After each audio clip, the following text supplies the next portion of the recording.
नमस्कार, स्वागत है आपका। हरियाणा का दिन भर का तमाम अपडेट लेकर एक बार फिर हम हाजिर हैं। पीटीसी न्यूज हरियाणा देख रहे हैं आप और मैं हूं आपके साथ धर्म प्रकाश। बुलेटिन की शुरुआत करेंगे। बात सबसे पहले खेलो इंडिया की। कल से शुरू होने वाले खेलो इंडिया को लेकर तमाम तैयारियां हरियाणा में पूरी कर ली गई हैं। इस बार खेलो इंडिया की मेजबानी हरियाणा प्रदेश कर रहा है। हाल ही में इसका औपचारिक आगाज सीएम मनोहर लाल ने किया था और अब कल से यानी 4 जून से इसके तहत खेलों के आयोजन शुरू होने जा रहे हैं। तमाम तैयारियां इसे लेकर पूरी कर ली गई हैं। इसके तहत पंचकुला के अलावा अंबाला, दिल्ली, शाहबाद और पंजाब यूनिवर्सिटी में खेलों का आयोजन किया जाना है और हरियाणा के कैबिनेट मंत्री अनिल विज ने इसे लेकर प्रतिक्रिया भी दी है। अनिल विज ने कहा है कि हरियाणा खेलो इंडिया यूथ गेम्स की मेजबानी के लिए पूरी तरह से तैयार है। देश के केंद्रीय गृह मंत्री अमित शाह इस आयोजन के लिए मुख्य मेहमान होंगे और कार्यक्रम स्थल पर सुरक्षा चाक चौबंद है।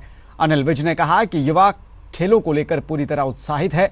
अंबाला में भी तैराकी प्रतियोगिताओं का आयोजन इसके तहत किया जाना है और वहां पर भी इंतजाम पुख्ता कर लिए गए हैं। 4 जून से लेकर यानी कल से लेकर 13 जून तक इन खेलों का आयोजन किया जाना है। प्रदेश के गृह मंत्री अनिल विज हमारे साथ हैं। सर, जो बड़ा एक इवेंट जो है कल जिसका आगाज होगा, देश के गृह मंत्री अमित शाह वहां पर आएंगे, कैसे देखते हैं सुरक्षा इंतजामात को? किस तरह जो है आप अब जा भी रहे हैं वहां पर मौका मुआयना करने भी? नहीं, पूरी तरह से तैयारियां हैं। बहुत बड़ा इवेंट है, राष्ट्रीय स्तर का इवेंट है ये और युवा पूरी तरह से इसके इंतज़ार में रहता है और बहुत पूरी तैयारियां। तो आपको भी जो है, क्योंकि आप पहले खेल मंत्री रहे थे, किस नज़रिए से इस गेम को देखते हैं? क्योंकि यूथ में जिस तरह जो खेलों का हरियाणा में दबदबा है, क्या इस तरह के इवेंट से यूथ जो है प्रभावित होता है? नहीं, बहुत प्रभावित होता है और सकारात्मक ऊर्जा का संचार होता है। अंबाला में भी सर इवेंट होंगे कुछ, ये फुटबॉल का और स्विमिंग से जुड़े हुए इवेंट अंबाला में भी होने वाले हैं। हाँ, अंबाला में स्विमिंग का होगा और स्विमिंग का होगा। तो अब लगता है आपको कि एक बड़ी जो पहल हरियाणा कर रहा है पूरे देश में, इससे जो है युवाओं में जो है एक जोश जागेगा? आज युवा बहुत ज़्यादा आजकल खेलों में हिस्सा ले रहे हैं। शुक्रिया हमारे से बातचीत के लिए। तो ये थे प्रदेश के गृह मंत्री अनिल विज, जो अभी जो है कल पंचकुला में एक बड़ा इवेंट जो है यूथ जो फेस्टिवल के तौर पे उसको मनाया जाएगा, जो खेलो इंडिया यूथ गेम का जो आगाज़ कल होगा और गृह मंत्री देश के जो है अमित शाह वो भी वहाँ पर मौजूद होंगे। उनकी मौजूदगी में इस गेम का आगाज़ होगा। इन्होंने कहा कि यूथ में एक जो है बड़ा मैसेज होगा, जो हरियाणा ने जो हरियाणा ने इसकी पहल की है और फिर देश में जो है इसके बाद पूरे यूथ में इसको लेकर एक सकारात्मक मैसेज का ज़रूर आगाज़ होगा। मैं अभिषेक तक्षक, कैमरामैन शेर सिंह के साथ, पीटीसी न्यूज़, चंडीगढ़। और इस बीच हरियाणा में निकाय चुनावों को लेकर भी रस्साकसी लगातार जारी है। नामांकन का दौर चल रहा है और आज आम आदमी पार्टी की तरफ से चरखी दादरी में रिम्पी फोगाट ने चेयरपर्सन पद के लिए नामांकन भरा है। इस बीच अशोक तंवर भी मौजूद रहे और तंवर ने एक बार फिर कांग्रेस पर जुबानी हमला बोला है। अशोक तंवर ने तंज कसते हुए कहा कि जिन कांग्रेसियों से अपने विधायक तक नहीं संभलते वो जनता को आखिर कैसे संभालेंगे और निकाय चुनावों में जीत कैसे दर्ज करेंगे। अशोक तंवर ने मौजूदा गठबंधन सरकार पर भी निशाना साधा और कहा कि हरियाणा में भाजपा और जजपा के नापाक गठबंधन में कांग्रेस भी अप्रत्यक्ष रूप से शामिल है। तंवर ने कहा कि जनता अब दूसरी पार्टियों की तरफ देख रही है और आम आदमी पार्टी को जनता का पूरा समर्थन मिलेगा। बीजेपी और जो जजपा का नापाक गठबंधन है, पहले बोले अलग अलग लड़ेंगे, जब आम आदमी पार्टी मैदान में आई बोले मिलके लड़ेंगे। अरे भाई, इनके साथ तो कांग्रेसी भी मिले हुए हैं, इसीलिए वो कांग्रेसी छत्तीसगढ़ भाग गए।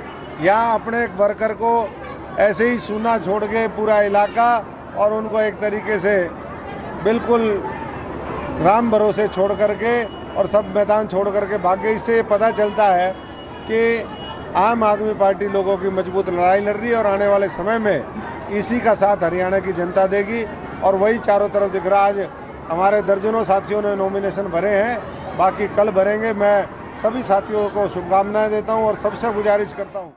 उधर कुरुक्षेत्र में भी 2 नगरपालिकाओं के लिए आज बीजेपी ने चेयरपर्सन पद के लिए प्रत्याशी घोषित कर दिए हैं। लाडवा से साक्षी खुराना को उम्मीदवार बनाया गया है, जबकि पिहोवा से आशीष चक्रपाणी को बीजेपी ने अपना प्रत्याशी बनाया है। इस दौरान बीजेपी के जिलाध्यक्ष राजकुमार सैनी ने कहा कि पार्टी के जो कर्मठ और मेहनती कार्यकर्ता हैं और पार्टी में मन लगाकर काम कर रहे हैं उन्हें बीजेपी में पूरा मान सम्मान मिलता है। उन्होंने कहा कि पार्टी ने लाडवा और पिहोवा के लिए प्रत्याशी घोषित किए हैं और इन चुनावों में बीजेपी के प्रत्याशियों को जनता का पूरा समर्थन मिलेगा। आज हमारी 4 जो नगर पालिका के चुनाव हैं उनमें से 4 में से 2 की घोषणा अभी होने जा रही है, जिसमें मुख्य रूप से हमारी एक तो लाडवा और एक पिहोवा। लाडवा में पार्टी हाईकमान का जो दिशा निर्देश हुए हैं उसके मुताबिक साक्षी खुराना जी जो पूर्व में चेयरमैन थी उनको उसकी टिकट दी गई है। इसके साथ साथ ही हमारे एक वरिष्ठ बड़े अच्छे कार्यकर्ता हैं पिहोवा से आशीष चक्रपाणी जी।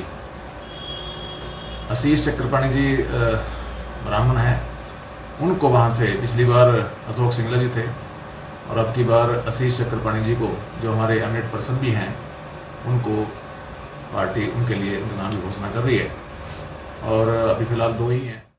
एक ब्रेक का फिलहाल वक्त हो चला है, कुछ और खबरें ब्रेक के बाद। आप देखते रहिए पीटीसी। एक बार फिर आपका स्वागत है। आगे बढ़ेंगे खबर रोहतक से। रोहतक जिले के गांव काहनूर के पास कलानौर से बेरी रोड पर एक सड़क हादसा हुआ है। यहां एक तेज रफ्तार गाड़ी ने एक बाइक को टक्कर मार दी।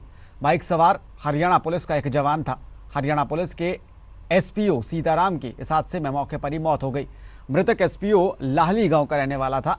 मृतक सीताराम अपनी बाइक पर सवार होकर गांव लाहली की तरफ ही जा रहा था। एसपीओ की तैनाती झज्जर जिले में थी। कलानौर थाने की पुलिस को जैसे ही सड़क हादसे के बारे में पता चला तो पुलिस ने मौके पर पहुंचकर शव को कब्जे में लेकर पोस्टमार्टम के लिए भिजवा दिया। वहीं अज्ञात पिकअप चालक के खिलाफ मामला दर्ज कर लिया गया है और जांच की जा रही है। क्या नाम था आपके, क्या लगते थे? सीताराम एसपीओ मेरी थाना पे ड्यूटी पर जा रहे थे सुबह जो है ना, तो एक्सीडेंट हुआ है गड्डी के पास। क्या कोई अननोन व्हीकल था क्या?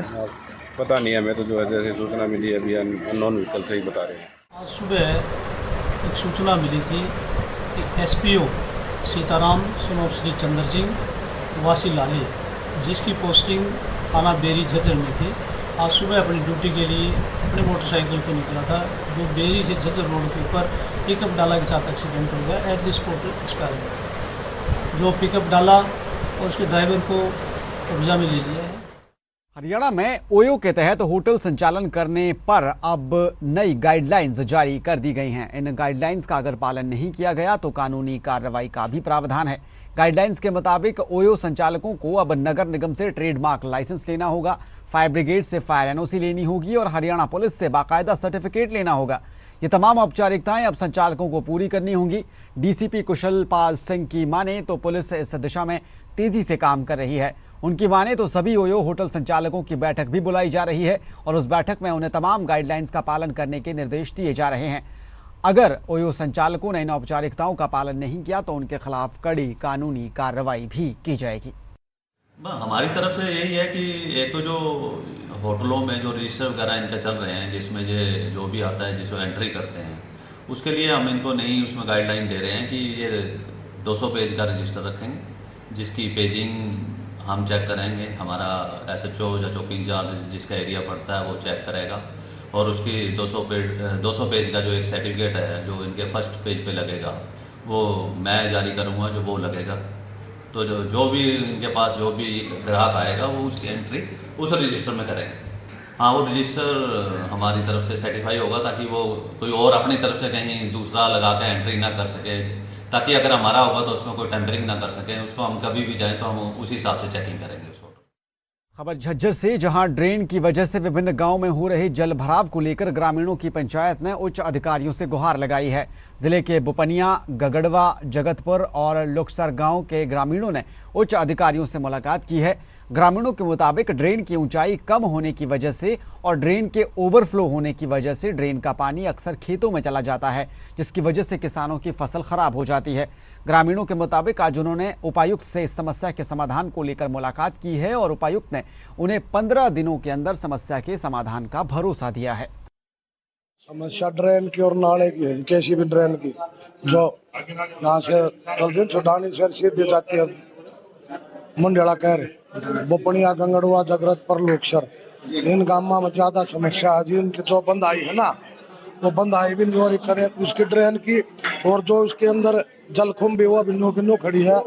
हम न 3 साल हो गए ना तो कोई दाना होता और उनका एप्लीकेशन देते खाना पूर्ति करके छोड़ दे। आज डीसी साहब ने फोन करके कहा है आगे 500 मीटर पर हर एक उसका फोटो होना चाहिए जब पास होगी, और उनको सख्त आदेश दिया है जल्दी से जल्दी कार्रवाई करो और इसको बढ़िया।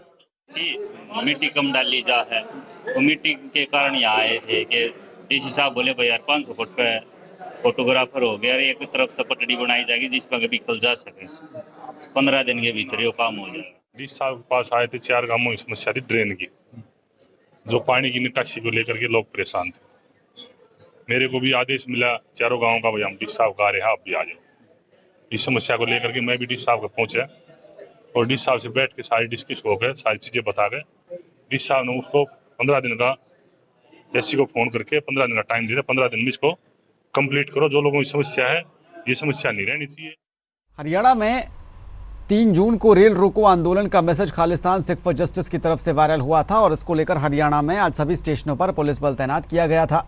बल्लभगढ़ के रेलवे स्टेशनों पर भी काफ़ी संख्या में पुलिस बल की तैनाती की गई थी और बल्लभगढ़ जोन के एसीपी मनीष सहगल ने भी पुलिस बल के साथ स्टेशन पर यात्रियों के सामान की जांच की और सुरक्षा व्यवस्था का खुद जायजा लिया।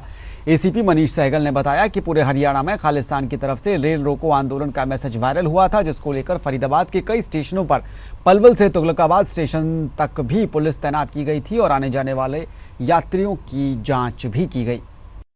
ये कमिश्नर और पुलिस फरीदाबाद की तरफ से जो है 10 पॉइंट्स जो है पुलिस फरीदाबाद में है, तो उनमें से एक पॉइंट रेलवे स्टेशन बल्लभगढ़ भी है। जो संस्था जस्टिस फॉर जो सिख्स है उनकी तरफ से जो ये घोषणा की है कि रेल रोको अभियान करेंगे हरियाणा और पंजाब में, उसी के जो है मद्देनज़र जो है कानून व्यवस्था के देखने के लिए यहाँ पे आज ड्यूटियाँ लगाई गई हैं, जिसके अंदर जो है चेक किया गया कि सारी ड्यूटियाँ मुस्तैद हैं और सारे उपकरण के साथ, और 1-2 और पॉइंट भी यहाँ पर हैं जिनको स्वयं भी चेक किया गया है। और कोई भी ऐसी कोई भी चीज़ हो जिसमें आरपीएफ जो हमारे साथ ही है, जीआरपी भी साथ ही है और सीआईडी से जो भी इनपुट आती है तो इस पर जो है कदम लिया जाएगा। एक और ब्रेक का वक्त तो चला है, खबरें अभी और भी बाकी हैं। एक बार फिर आपका स्वागत है। अगली खबर अब गुरुग्राम से है। गुरुग्राम में पुलिस की क्राइम यूनिट ने नाबालिग का अपहरण कर 1 करोड़ की फरौती मांगे जाने की साजिश का खुलासा किया है। दरअसल क्राइम यूनिट फारूकनगर को सूचना मिली थी कि फारूकनगर के आसपास के रहने वाले 3 युवक नामी गिरामी प्रॉपर्टी डीलर के नाबालिग बेटे का अपहरण कर 1 करोड़ की फरौती वसूलने की साजिश रच रहे हैं। क्राइम ब्रांच ने तीनों की लोकेशन और फोन कॉल्स पर नजर रखनी शुरू की और मौका मिलते ही तीनों को गिरफ्तार कर वारदात का खुलासा कर दिया। बहरहाल अब तीनों से पूछताछ जारी है और क्राइम ब्रांच इस मामले की जांच कर रही है। ये हमने 2 गाड़ियों की लूट करने के मामले में 3 लोगों को गिरफ्तार किया है। ये एक दिनांक 16/5 को और एक 25-26 की रात को इन्होंने अलग अलग स्थानों पे हथियारों के बल पे गाड़ियां लूटने का काम किया था, जिसके संबंध में सेक्टर 10 में अलग अलग केस रजिस्टर हैं। इसके बारे में इन्वेस्टिगेशन करते हुए हमारी क्राइम टीम फारूकनगर ने इन तीनों को गिरफ्तार करने में कामयाबी हासिल की और जब इनसे गहराई से पूछताछ की गई तो पूछताछ में इन्होंने बड़ा सनसनीखेज एक मामले का बारे में जानकारी दी। इन्होंने बताया ये गाड़ियां हमने इसलिए लूटी थी कि इनका प्रयोग करके हम एक प्रॉपर्टी डीलर का बेटा था नाबालिग, उसका किडनैप करके और उसके फादर से 1 करोड़ रुपए फिरौती लेना चाह रहे थे और इनसे उस प्रॉपर्टी डीलर के बच्चे को बेहोश करने के लिए किडनैपिंग के बाद बेहोश करेंगे तो पेप्सी में इन्होंने गोलियां मिला रखी थी, जो बेहोशी की गोलियां थी वो मिला रखी थी और वो भी इनसे बरामद हुई हैं। हमने इनको गिरफ्तार करके इनसे। और उधर जींद में पुलिस और बदमाशों के बीच मुठभेड़ हुई है। इस दौरान आरोपियों ने पुलिस जवानों पर हमला किया, फायरिंग की और जवाबी फायरिंग में 2 बदमाश घायल भी हुए हैं। जींद में खटकर टोल प्लाजा के पास की घटना है। इस बारे में पुलिस डीएसपी ने बताया कि बाइक सवार 2 बदमाशों को जब पुलिस ने रोकने की कोशिश की तो उन्होंने पुलिस की टीम पर हमला कर दिया। इस हमले में सीआईए के एक जवान के बॉडी प्रोटेक्टर को छूते हुए गोली निकली है, जबकि पुलिस की जवाबी फायरिंग में 2 बदमाश घायल हुए हैं। इन दोनों को अस्पताल में भर्ती करवा दिया गया है। हमने एक अजय नाम का लड़का कल आराम चेक पे गिरफ्तार किया था और उसने बहुत कुछ हमें ये बताया था कि यहाँ कई वारदात होगी, एक वारदात में वो सभी वारदातों में शामिल था। आज सूचना मिली थी, हमारे मुखबर ने बताया था कि 2 लड़के हैं और वहाँ अपने बड़ौदा के पास खटखट टोल के इन बिटवीन वहाँ खड़े हैं और वो कोई ना कोई पक्की वारदात करेंगे। तो अभी ये 10-12 दिन से वारदात हो रही थी पहले भी। तो हमारा जो शहरी स्टाफ है हम अपने वहाँ पहुँचे, शहरी स्टाफ पहुँचे और अपने बॉडी प्रोटेक्टर और सब हमारा जो सिस्टम होता है वो लेकर वहाँ उनको गए। तो उन्होंने जल्दी में देखा कि पुलिस आगे मोटरसाइकिल स्टार्ट करने सोची, वो हुई नहीं उनकी, और फिर वो पैदल भागे। तो पुलिस पीछे भागी, उन्होंने फायरिंग कर दी, जो कि एक हमारे जवान को लगी, बॉडी प्रोटेक्टर पहने हुए था उसको, और एक हमारी उन्होंने लगी गाड़ी में, जो सरकारी गाड़ी थी। और इसी के साथ बुलेटिन में अभी के लिए फिलहाल इतना ही। आप बने रहिए पीटीसी न्यूज़ के साथ। दीजिए इजाज़त।